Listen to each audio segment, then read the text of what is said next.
كثيرا سميعا بصيرا والصلاة والسلام على نبيه ورسوله شاهدا ومبشرا ونذيرا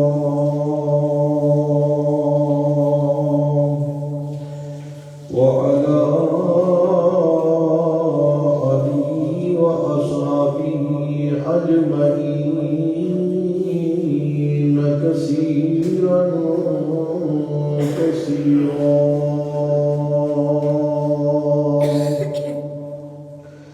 أما بعد فأعوذ بالله من الشيطان الرجيم. بسم الله الرحمن الرحيم. يا أيها الناس اعبدوا ربكم الذي خلقكم والذين من قبلكم لعلكم تتقون. الذي جعل لكم الأرض فراشا والسماء بناء وأنزل من السماء ماء فأخرج به من الثمرات رزقا لكم فلا تجعلوا لله أندادا وأنتم تعلمون. صدق الله العلي العظيم وصدق رسوله النبي الكريم ونحن على ذلك لمن الشاهدين والشاكرين والحمد لله رب العالمين.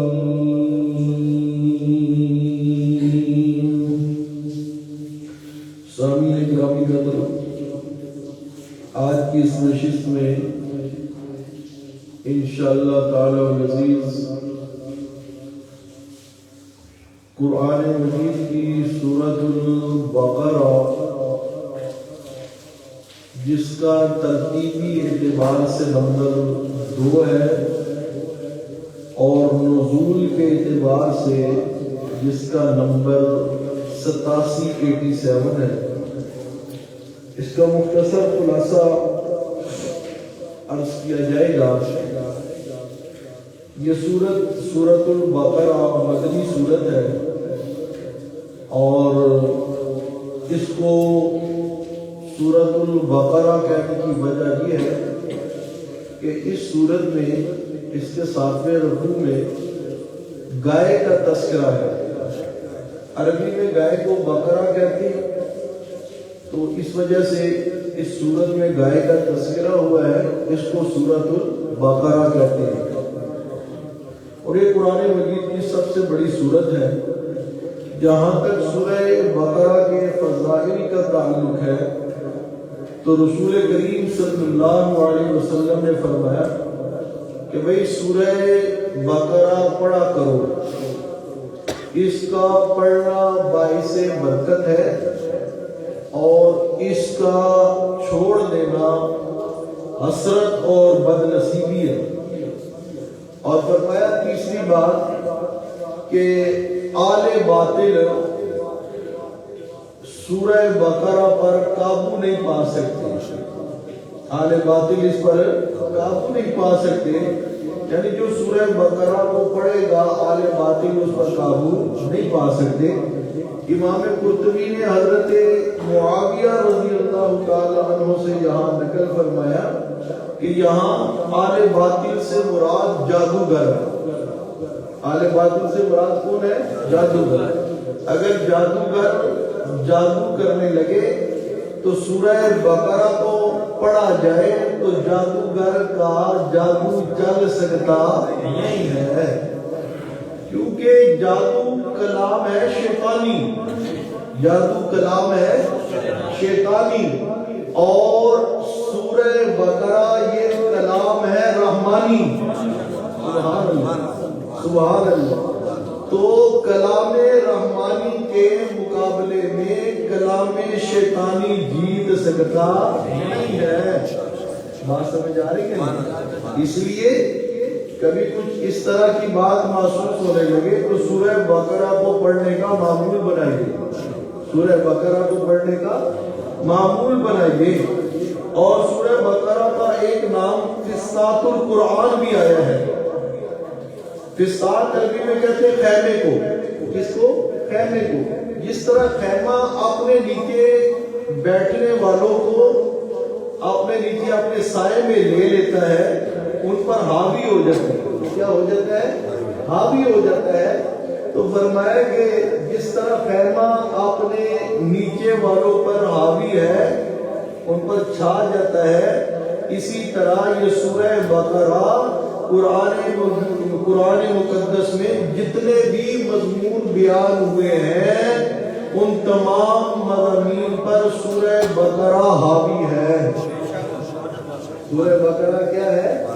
حاوی ہے۔ ہاں جی، اور نبی پاک صلی اللہ علیہ وسلم نے یہ بھی فرمایا کہ اِنَّ لِكُلِّ شَيْءٍ سَلَامًا وَإِنَّ سَلَامَ الْقُرْآنِ سُورَةُ الْبَقَرَةِ۔ ہر شے کا ایک اعلیٰ حصہ ہوتا ہے، برتر حصہ ہوتا ہے۔ ہر شے کا ایک اعلیٰ حصہ ہوتا ہے، برتر حصہ ہوتا ہے۔ اور وَإِنَّ سَلَامَ الْقُرْآنِ سُورَةُ الْبَقَرَةِ، اور قرآن مجید کا برتر اعلیٰ حصہ سورۃ البقرہ ہے۔ کیا ہے؟ سورۃ البقرہ ہے۔ ہاں جی، اب آئیے ذرا اس کے خلاصے کی طرف، فضائل کے بعد خلاصے کی طرف آئیے۔ سورہ بقرہ کو اپنی ماں قبل سورہ فاتحہ کے ساتھ کئی طرح کا ربط حاصل ہے۔ سورہ فاتحہ میں ہم نے اللہ سے یہ وعدہ کیا تھا کہ ایاک نعبد و ایاک نستعین، کہ اللہ ہم تیری عبادت کرتے ہیں اور کرتے رہیں گے، تجھی سے مدد مانگتے اور مانگتے رہیں گے۔ آگے سورۃ البقرہ آگی تو ہم اللہ سے یہ کہتے ہیں کہ وَلَا نَعْبُدُ وَلَا نَسْتَعِينُ الْبَقَرَةَ كَمَا فَعَلَ الْيَهُودُ وَالْمُشْرِكُونَ۔ اللہ جی ہم بقرہ گائے کی پوجا نہیں کریں گے، اس کی عبادت نہیں کریں گے جس طرح یہودی اور مشرک کرتے رہے ہیں گائے کی پوجا، بلکہ ایاک نعبد و ایاک نستعین، اللہ تیری ہی عبادت کرتے ہیں اور کرتے رہیں گے، تجھ ہی سے مدد مانگتے اور مانگتے رہیں گے۔ ہم نے بقرہ کی پوجا نہیں کرنی، اس کی عبادت نہیں کرنی، اس کو آج تلوار مشکل کشا نہیں سمجھنا۔ اور ربط نمبر 2 یہ ہے کہ سورہ فاتحہ میں فرمایا اہدنا الصراط المستقیم، اللہ ہمیں سیدھے راستے پر چلا، اللہ ہمیں سیدھا راستہ دکھا، اللہ ہمیں سیدھے راستے پر چلا۔ تو اللہ پاک نے فرمایا سورہ بقرہ میں ذالک الکتاب لا ریب فیہ ھدی للمتقین، تم نے صراط مستقیم مجھ سے مانگی ہے۔ اور جیسے میں نے کل حدیث سنائی تھی، اللہ فرماتے ہیں سورہ بقرہ میرے اور میرے بندے کے درمیان مشترک ہے، نصف نصف تقسیم ہے۔ میرا بندہ جو مجھ سے مانگے گا میں اسے عطا کروں گا۔ ہم نے اللہ سے صراط مستقیم کا سوال کیا۔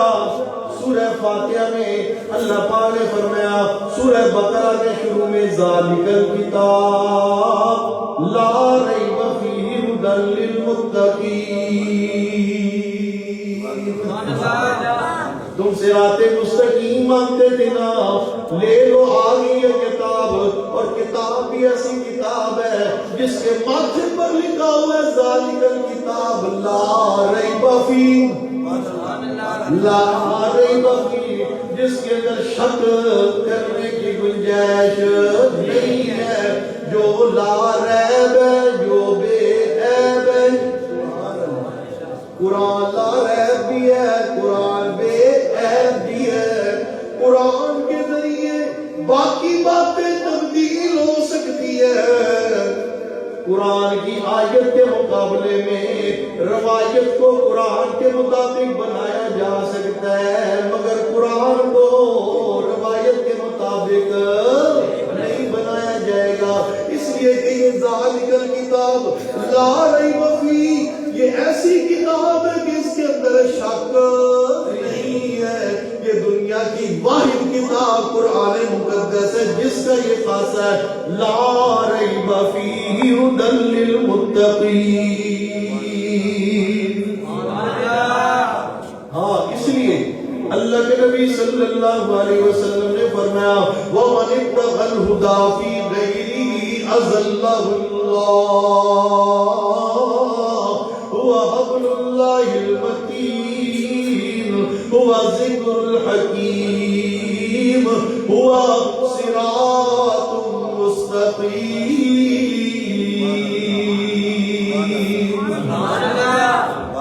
بات سمجھ آ رہی کہ ہاں جی، فرمایا وَمَنِ ابْتَغَى الْهُدَى فِي غَيْرِهِ، جو قرآن کو چھوڑ کر کسی اور ذریعے سے قرآن کو بائی پاس کر کے، بات سمجھ آ رہی کہ نہیں، قرآن کو پس پشت ڈال کر کسی اور ذریعے سے ہدایت حاصل کرنے کی کوشش کرے گا، وَمَنِ ابْتَغَى الْهُدَى فِي غَيْرِهِ أَضَلَّهُ اللَّهُ۔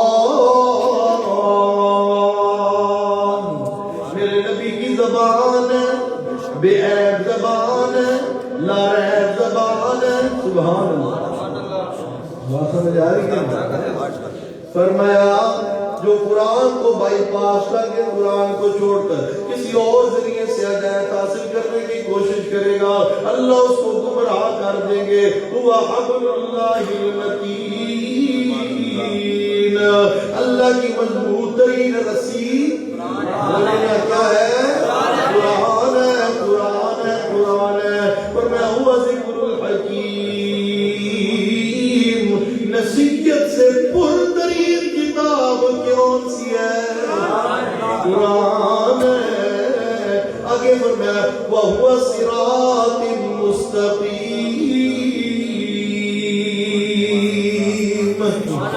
اور صراط مستقیم بھی کیا ہے؟ بولیے نا کیا ہے؟ قرآن ہے۔ فرمایا وَمَنْ قَالَ بِهِ صَدَقَ، وَمَنْ قَالَ بِهِ صَدَقَ، جس نے قرآن کے ذریعے بات کی اس نے سچ کہا، اس نے قرآن کی دلیل سے اپنی بات کو مزین کیا، اس نے سچ کہا، سچ کہا، سچ کہا، کیونکہ قرآن لا ریب بھی ہے، قرآن بے عیب بھی ہے۔ آجی وَمَنْ قَالَ بِهِ صَدَقَ وَمَنْ حَكَمَ بِهِ عَدْلًا، اور جس نے قرآن کے ذریعے فیصلہ کیا اس نے عدل کیا۔ اس نے کیا کیا؟ عدل کیا، عدل کیا ہے۔ آج ہی فرمایا وَمَنْ عَمِلَ بِهِ أُجِرًا، جس نے قرآن کی روشنی میں عمل کیا، اجیرا ثواب کا مستحق بن گیا۔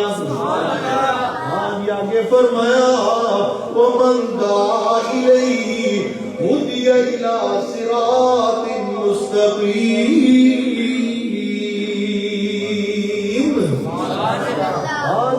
فرمایا بلانے والے بہت سارے بلائیں گے، کوئی کہے گا یہ ہمارے بزرگ کا لکھا ہوا نصاب ہے، کوئی کہے گا جی یہ فیضان ہے، ہمارے بزرگوں کا فیضان ہے، کوئی کہے گا جی یہ نصاب ہے، کوئی کہے گا جی یہ ہمارے بزرگوں کی لکھی ہوئی کتاب ہے، یہ فلاں ہے، یہ فلاں ہے، یہ فلاں ہے۔ اس پہ اتنے علماء کے دستخط ہوئے، اتنے علماء کا اجماع ہو گیا ہے، مگر یاد رکھیے گا 100 علماء کے سائن ہو یا 1 کروڑ علماء کے سائن ہو، اگر وہ بات قرآن کے خلاف ہے وہ ردی کی ٹوکری کی سکتی ہے، دین اسلام بن سکتا کیونکہ ذالک الکتاب لا ریب فیہ ھدی للمتقین۔ آگے جا کے اللہ پاک نے اسی سورہ بقرہ میں فرمایا شہر رمضان الذی انزل فیہ القرآن ھدی للناس، فرمایا ھدی للناس، ھدی للناس، یا فرمایا ھدی للمتقین، یہ ہدایت متقین کے لیے، وہاں فرمایا ھدی للناس، سارے لوگوں کے لیے، سارے جہان والوں کے لیے ہدایت ہے۔ بات سمجھ آ رہی ہے نا؟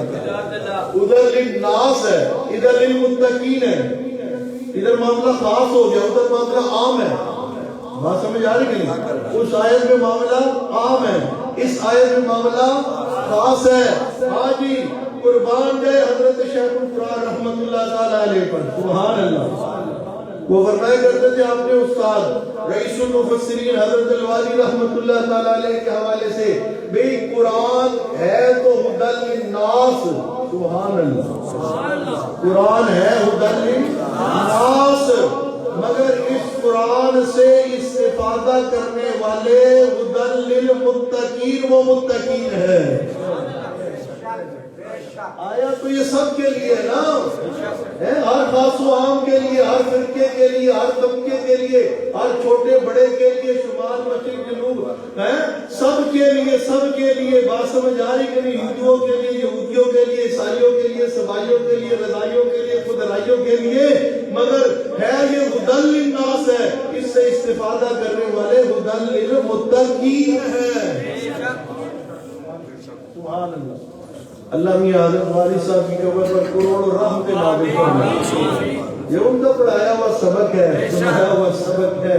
ہاں جی توجہ کیجئے، تو سورہ فاتحہ میں فرمایا کہ اہدنا الصراط المستقیم، اور سورہ بقرہ میں فرمایا تم نے صراط مستقیم مانگی تھی، ذالک الکتاب لا ریب فیہ ھدی للمتقین، یہ صراط مستقیم میں نے تمہیں عطا کر دیا، اس کے پیچھے چلو، یہ سیدھا راستہ جو تمہیں جنت میں لے کے جائے گا۔ ہاں جی، آگے ربط نمبر 3 جو ہے ان دونوں سورتوں کے درمیان، سورہ فاتحہ میں فرمایا ایاک نعبد کے ذریعے اللہ کی توحید کا اقرار لیا گیا، اور سورہ بقرہ میں اسی دعوی توحید کو کہ معبود کون ہے؟ اللہ ہی، عبادت کے لائق کون ہے؟ اللہ ہی، پکاروں کے لائق کون ہے؟ اللہ ہی۔ اس دعوی توحید کو 3 جگہ اللہ نے ذکر فرمایا۔ کتنی جگہ؟ 3 جگہ۔ ایک جگہ جو ہے سورہ بقرہ کی آیت نمبر 21 جو میں نے آپ کے سامنے تلاوت کی، یہ پہلا دعوی توحید سورہ بقرہ کا، فرمایا یا ایھا الناس اعبدوا ربکم الذی خلقکم والذین من قبلکم لعلکم تتقون۔ یا ایھا الناس، تو یہ کیا بیان ہے؟ عقیدے کا بیان ہے۔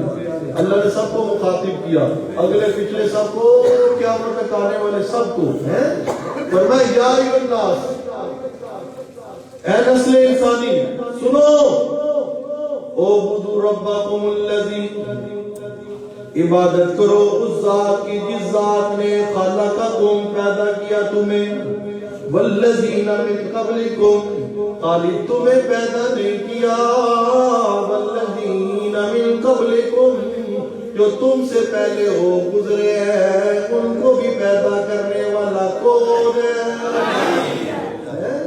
من قبلکم، ابا و اجداد، تمہارے باپ دادا پر دادا لکڑ دادا، یہ سلسلہ او حضرت آدم تک، جس میں جناب ابراہیم بھی آگے، جناب اسماعیل بھی آگے، حضرت موسیٰ بھی آگے، حضرت حزیر بھی آگے، سبحان اللہ، حضرت عیسیٰ بھی آگے، جن کو خدا بنایا گیا، اللہ کے علاوہ معبود بنایا گیا، جن کی پوجا کی گئی، سارے وہ آگے۔ اللہ فرماتے ہیں تم ان کی پوجا کرتے ہو جن کو پیدا کرنے والا میں ہوں، وہ تو خود پیدا کیے گئے ہیں۔ لا یخلقون شیئا وہم یخلقون، لا یخلقون شیئا وہم یخلقون، وہ تو کوئی چیز پیدا نہیں کر سکتے، کیوں؟ وَهُمْ يُخْلَقُونَ وہ تو خود پیدا کیے گئے ہیں. جو خود پیدا کیا گیا وہ الہ، وہ معبود، وہ عبادت کے لائق، وہ سجدے کے لائق، وہ پکار کے لائق، وہ نظر و نیاز کے لائق نہیں ہو سکتا. وہ مختار کل نہیں ہو سکتا. وہ عالم الغیب نہیں ہو سکتا. وہ حاضر ناظر نہیں ہو سکتا.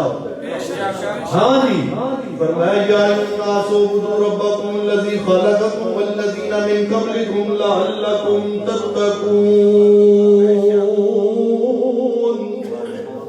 اللہ پاک نے یہاں دعوت توحید ذکر کیا. تینوں جگہ جہاں سورہ بقرہ میں دعوت توحید ہے، ساتھ عقلی دلائل ہے. اللہ پاک عقلی دلائل بھی پیش کرتا ہے، نقلی دلائل بھی پیش کرتا ہے. عقل کے ذریعے بھی اللہ اپنی توحید کو ثابت کرتے ہیں اور نقل کے ذریعے بھی اللہ اپنی توحید کو، یعنی پہلی قوموں کی باتوں کو نقل کر گئے. پہلے واقعات کو بات سمجھ آئی کہ نہیں؟ توجہ کیجئے، قرآن میں بھی یہی لکھا تھا معبود اکیلا اللہ. انجیل میں بھی یہی لکھا تھا معبود اکیلا اللہ ہی ہے. زبور میں بھی یہی لکھا تھا معبود اکیلا اللہ ہی پہ زور دینا اللہ ہی ہے. ہاں بات سمجھ آ رہی کہ نہیں؟ ہاں جی توجہ کیجئے. تو دلیل عقلیہ کو اللہ پاک نے دلائل عقلیہ کو ساتھ نقل فرمایا. ہاں جی دلیل عقلیہ آ گئی. اللہ ہی کی عبادت کیوں کرنی ہے؟ یہ اس لیے کرنی ہے وہ خالق ہے، تمہیں بھی پیدا کیا، تم سے پہلے لوگوں کو بھی کیا کیا؟ پیدا کیا ہے. الذی جعل لکم الارض فراشا، وہی ذات ہے جس نے بنا دیا زمین کو تمہارے لیے بچھونا، تمہارے لیے فرش بنا دیا، بچھونا بنا دیا، رہنے کی جگہ بنا دیا. والسماء بنا، والسماء بنا، اور آسمان کو چھت بنا دیا. وانزل من السماء ماء، اور آسمان سے اللہ نے پانی برسایا. واخرج به من الثمرات رزقا لكم، آسمان سے بارش برسا گے، پانی برسا گے، مردہ زمین میں جان ڈال کے، مردہ زمین میں جان ڈال کے. من الثمرات رزقا لكم، تمہارے لیے میوے سبزی پھل میوہ جات گئے. رزقا لكم جو تمہارے لیے کیا ہے؟ رزق ہے، رزق ہے، رزق ہے.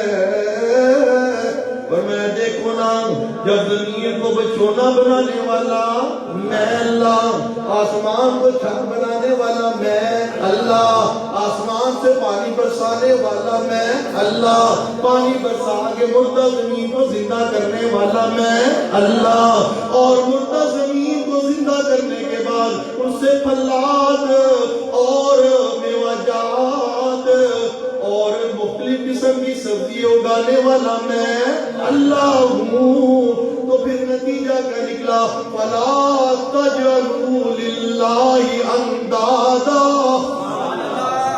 فَلَا تَجْعَلُوا لِلَّهِ أَنْدَادًا، پھر اللہ کے ساتھ کسی کو بھی شریک نہ بناؤ.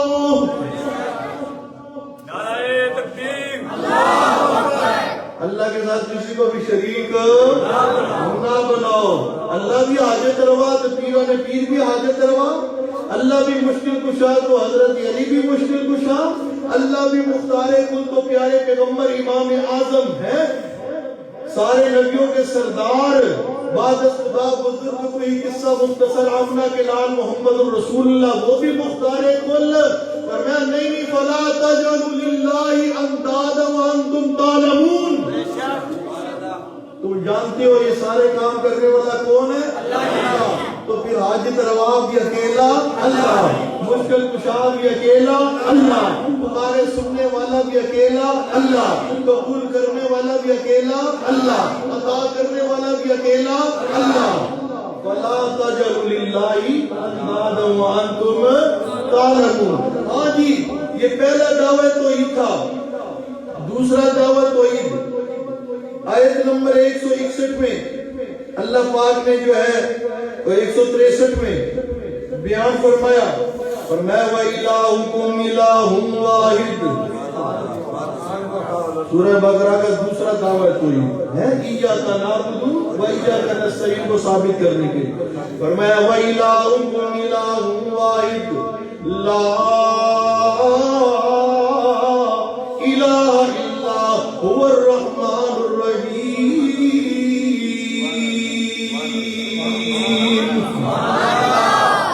الحمدللہ اس پہ کوئی تقریباً 8-9 درس ہو چکے خالی الہکم الہ واحد پہ. یہ جو ہمارا درس قرآن چل رہا ہے نا اتوار اور منگل کا, سنی دو صاحب یہ جو حضرات مستقل اس میں بیٹھ رہی ہے تو الہکم الہ واحد پہ 8-9 درس ہو چکے ہیں.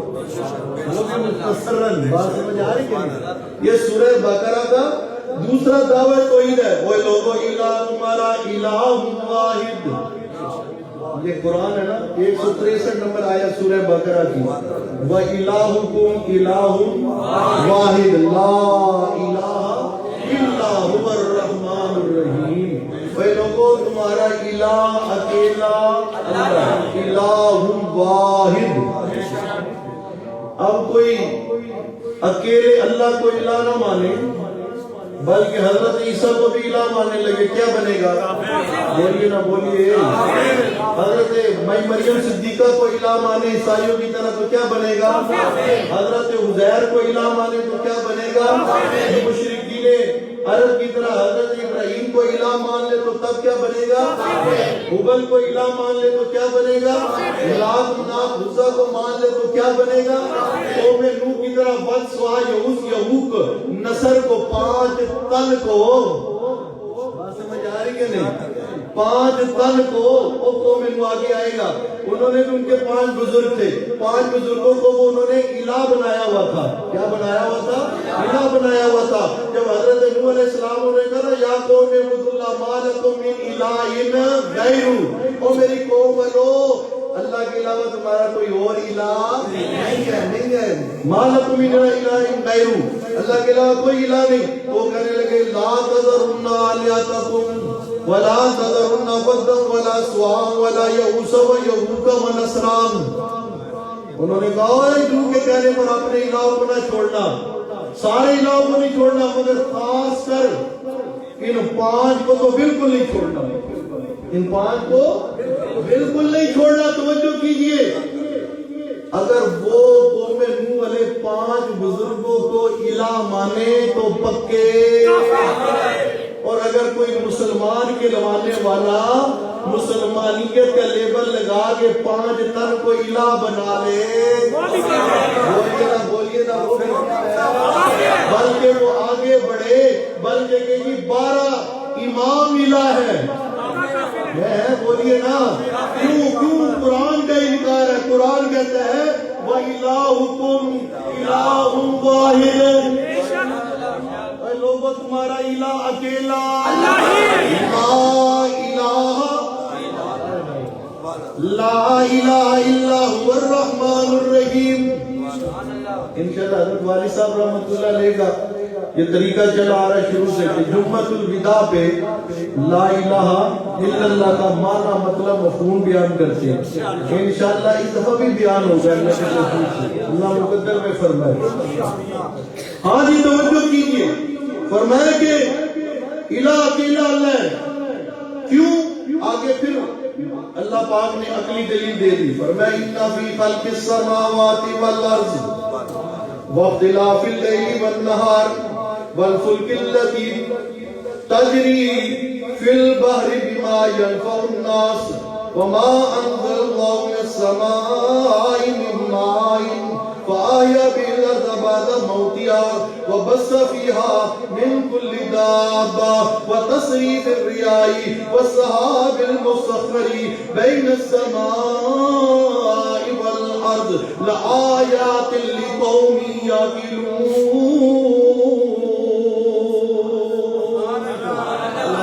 میں الہ کے لئے اس لیے دیکھو نا ان فی خلق السماوات والارض, آسمانوں اور زمینوں کی پیدائش میں غور کرو. واختلاف اللیل والنہار, رات اور دن کے آنے جانے میں غور کرو. یہ سارا نظام چلانے والا کون ہے؟ بات سمجھ آ رہی کہ نہیں؟ دن کی جگہ رات نہیں آ سکتی، رات کی جگہ دن نہیں، چاند کی جگہ سورج نہیں، سورج کی جگہ چاند نہیں۔ یہ سارا نظام چلانے والا کون؟ الہکم الہ واحد۔ جب یہ نظام چلانے والا اکیلا اللہ محمد مصطفیٰ صلی اللہ علیہ وسلم، ان کے پاس بھی اختیار نہیں۔ حضرت علی رضی اللہ تعالیٰ عنہ ہیں، ولیوں کے سردار ہیں، ان کے پاس بھی اختیار نہیں ہے۔ شیخ عبد القادر جیلانی ہو یا کوئی اور اللہ کا ولی ہو، کسی کے پاس بھی اختیار نہیں ہے۔ جب اختیار نہیں تو وہ الہ بن سکتے نہیں، معبود بن سکتے نہیں، حاجت روا بن سکتے نہیں، عالم الغیب بن سکتے نہیں، مختار کل بن سکتے نہیں ہے۔ اللہ فرماتے زمین و آسمان کی پیدائش میں غور کر، رات اور دن کے آنے جانے میں غور کر، والفلک التی تجری فی البحر، یہ سمندروں کے اندر جو کشتیاں چل رہی ہیں، سبحان اللہ، یہ بحری جہاز چل رہی ہیں، انہیں چلانے والا کون ہے؟ انہیں سنبھالنے والا کون ہے؟ انہیں اپنی منزل تک پہنچانے والا کون ہے؟ سبحان اللہ۔ اللہ قرآن کی سمجھ عطا فرمائے۔ یہ شرک ہوتے ہی تب ہے کہ مولوی قرآن کے قریب لوگوں کو آنے ہی نہیں دیتے۔ بات سمجھ آ رہی کہ نہیں؟ نماز تراویح پڑھتے ہیں، پتہ ہی ہے کہ امام صاحب پڑھ کیا رہے ہیں، نماز میں خود پڑھتے ہیں مگر پتہ نہیں ہم کیا پڑھ رہے ہیں۔ بات سمجھ آ رہی کہ نہیں؟ ہم یہی تو دعوت دیتے ہیں کہ چھوڑو دیوانوں کو، ادھر ادھر کے نصابوں کو، ادھر ادھر کی کتابوں کو، ہدایت ملے گی تو اللہ کے قرآن سے ملے گی۔ کیونکہ انسان کمزور ہے، انسان کی لکھی ہوئی لکھت اور کتاب کے اندر بھی کیا ہے؟ کمزوری ہے۔ لا ریب اور بے عیب کتاب کون سی ہے؟ قرآن ہے۔ عقیدے کی کتاب کون سی ہے؟ قرآن ہے۔ عقیدہ جب بھی بنے گا، ایسا عقیدہ، ایمان جب بھی بنے گا قرآن سے بنے گا۔ جنت ملے گی ایمان سے، جنت ملے گی، بولیے جنت ملے گی ایمان سے، اور ایمان بنے گا، ایمان بنے گا ایمان سے نہیں، کس سے؟ ایمان سے نہیں، کس سے؟ قرآن سے ملے گا۔ بات سمجھ آ رہی کہ نہیں؟ ہاں، اگلا تیسرا دعویٰ جو ہے، اب ٹائم آپ کا ہو گیا، وہ آیت الکرسی ہے، تیسرا دعویٰ سورہ بقرہ کا۔ انشاءاللہ آیت الکرسی سے بات کل شروع کریں گے انشاءاللہ۔